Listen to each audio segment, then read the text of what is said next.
السلام علیکم ملګرو. دا د پنځپیریانو مشر عالم دی، شیخ الحدیث دی. د خبرې قائد جمعیت حضرت مولانا فضل الرحمن سے مبارک لازمی واوري او هغه پنځپیریانو ته ورسوي کوم پنځپیریان چې په جمعیت علماء اسلام باندې، په علماء کرامو باندې، په علماء دیوبند باندې قسمه د کفر او د شرک او د بدعت فتوی لګي، نو دا خامخا واوري. د کفر او د شرک فتوا لګول خو ډیر لري خبره ده. کوم سړی چې د علماء او بالخصوص د مولانا فضل الرحمن سے معمولی توهین کوي، د هغه په باره کې د پنځپیریانو د مشر عالم سوی دا خامخا واورئ.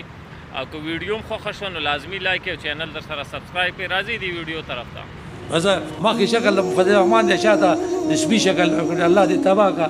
ملا سره خندا کوي، ګیر سره خندا کوي، الله دې دنیا کې رسوا کا، الله دې دغه سپي الان کې شیخ طیب صاحب زما موږ اجلاسونه کیږو، هغه چل سره ویلي وی که چا دا بیان وکړي خیر پیدا اشاعت والا دا بیان نه وکړي. مسلمان چې دا کنه قرآن نه وي نو دې منافق اصل ته مسلمان ځکه ناپوه دی کنه، پوهېږي نه. نن قرآن سره خلک ټوکې کوي، پوه شئ کنه، ملا سره د ګیروال سره ټوکې، دا چې ټوکې وکړه بالکل ښځه بې طلاقه دې دا مسواک نه دی وړي کولی لرګی دی که نه څه شي مسواک څه زونه خو نه ده، لسه شپېته فیدې دي پکې وړوکې فایده دا د خولې نه بدبیني ختمېږي، هغه ټاکه کلمه به یې نصیب کېږي، نورې پکې اته شپېته فایدې نورې دي که ویدي سره چې خندا وکړم سړی باندې ښځه طلاقه ده،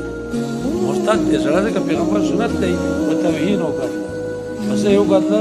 په توهین. شاپور شیخ صاحب دی الله وبخي، هغه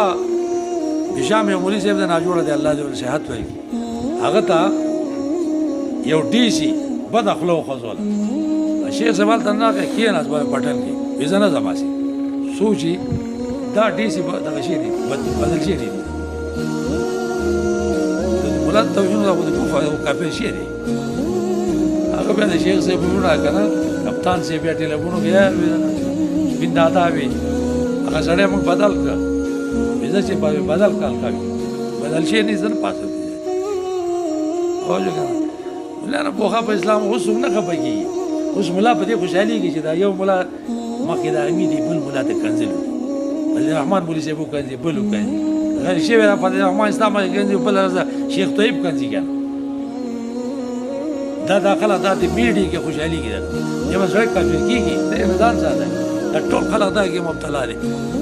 حالان کې شیخ طیب صاحب زما موږ اجلاسونه کېږو، هغه چل ځله ویلي وی که چا دا بیان وکړي خیر پیدا اشاعت والا دا بیان نه وکړي، مولانا فضل الرحمن هم خپل شړی دی تاسو به نه ورکوئ، هغه هم نه ورکوي. دا منځ کې د شیطانان دي منافقان دا جنګول څه خیر دی بس مخکې شکل د فضل الرحمن دی، شاته د سپي شکل الله دې تباه کا، ملا سره خندا کوي، ګیر سره خندا کوي، الله دې دنیا کې رسوا کا، الله دې دغه سپي د تا نه جوړ کړي. ای سړیه ملا سره خندا کوي دا څه به خپل هغه لیډر خوشحالي چې زما لیډر خلا شي ملا سره خندا وکړي، موټر دې سب دغه اچوي بل څه وایي اساسه دی اوس دا خلک دلته ده یوې جومات ته راشي داسې کوږ ولاړ دي،